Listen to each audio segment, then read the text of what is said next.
یہ یونٹ مصنوعی ذہانت سے تیار کیا گیا ہے، اس لیے اس میں الفاظ کی درستگی اور ادائیگی میں غلطی کا احتمال ہو سکتا ہے۔ ایسی صورت میں اصل یونٹ سے رجوع کریں۔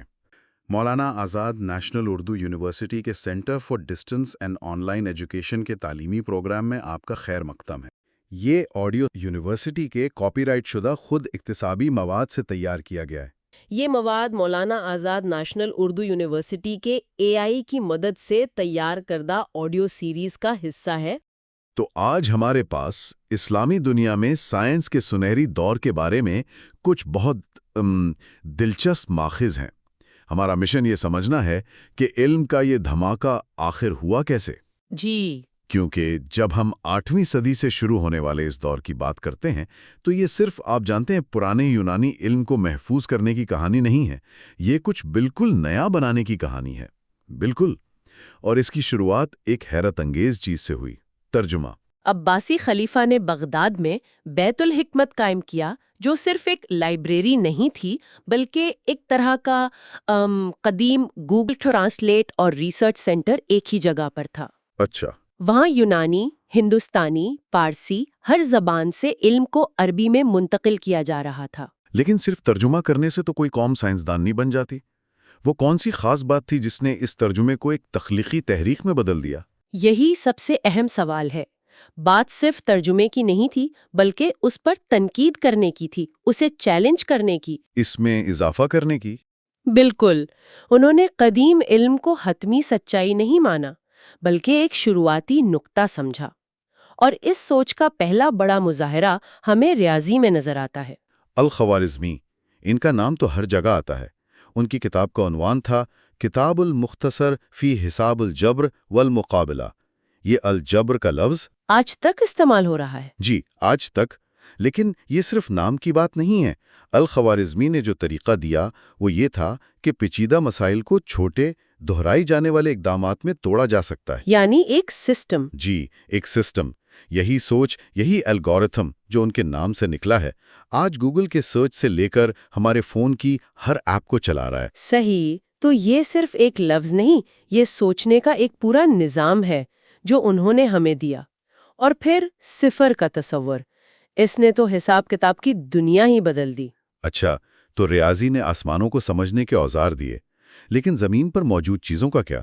مطلب مادے کی نوعیت کو سمجھنے کی کوشش، جسے ہم آج کیمیا کہتے ہیں۔ جی، یہاں تو معاملہ بالکل مختلف تھا، ہے نا؟ بالکل مختلف۔ اس میدان میں جابر بن حیان کا نام آتا ہے۔ انہوں نے ایک بہت انقلابی بات کی۔ انہوں نے کہا، باتوں سے کام نہیں چلے گا، لیب میں آؤ اور کر کے دکھاؤ۔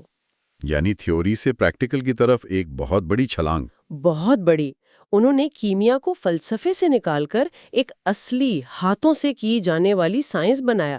کشید کرنا، صاف کرنا، یہ سب طریقے انہوں نے وضع کیے۔ اور اس بات پہ زور دیا کہ علم کا انحصار تجربے پہ ہونا چاہیے۔ صحیح۔ اور یہی تجرباتی سوچ ہمیں فلکیات میں بھی نظر آتی ہے۔ ماخذ بتاتے ہیں کہ انہوں نے صرف یونانیوں کی کتابیں نہیں پڑھیں بلکہ آسمان کو خود دیکھنا شروع کیا۔ یقیناً بغداد اور دمشق میں بڑی بڑی رصد گاہیں یعنی آبزرویٹریز بنائی گئیں۔ اچھا۔ وہاں سے ستاروں اور سیاروں کی حرکات کو انتہائی باریک بینی سے نوٹ کیا گیا اور انہیں زیج نامی جدولوں میں لکھا گیا۔ یہ فلکیات کو ڈیٹا پر مبنی سائنس بنانے کے مترادف تھا۔ اور آخر میں ایک ایسی دریافت جس نے ہماری دنیا کو دیکھنے کا انداز ہی بدل دیا: ابن الہیثم اور بصارت کا علم۔ مجھے یہ پڑھ کر حیرت ہوئی کہ ہزاروں سال تک لوگ یہ سمجھتے تھے کہ آنکھ سے روشنی نکلتی ہے۔ جی، یہ اس وقت کا مانا ہوا سچ تھا۔ بڑے بڑے مفکرین بھی یہی مانتے تھے، جیسے ارسطو اور افلاطون۔ بالکل۔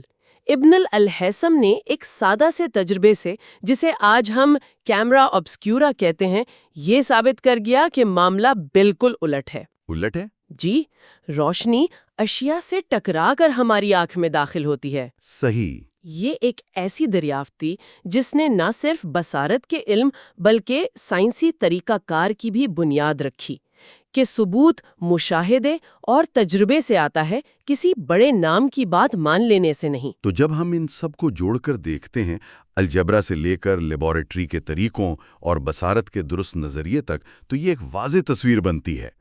یہ صرف علم کو محفوظ کرنا نہیں تھا بلکہ علم حاصل کرنے کا ایک نیا طریقہ ایجاد کرنا تھا۔ بالکل، یہ تجربے اور ثبوت پر مبنی ایک نئے سائنسی مزاج کی تشکیل تھی۔ یہ سوچ کے کائنات کو سمجھا جا سکتا ہے، لیکن صرف قیاس سے نہیں بلکہ اسے باقاعدہ ناپ تول کر، مشاہدہ کر کے اور تجربات کر کے۔ اور یہ ہمیں ایک بڑے سوال پر سوچنے پر مجبور کرتا ہے۔ ماخذ میں اس سنہری دور کے زوال کا بھی ذکر ہے۔ جی، تو سوچنے کی بات یہ ہے کہ وہ کون سے حالات ہوتے ہیں جو کسی بھی تہذیب میں علمی اور سائنسی عروج کو ممکن بناتے ہیں، اور وہ کیا وجوہات ہوتی ہیں جو ایسے ادوار کے خاتمے کا باعث بنتی ہیں۔ یہ ایک بہت اہم سوال ہے۔ جی، ایک ایسا سوال جو تاریخ کے ہر دور کے لیے اہم ہے۔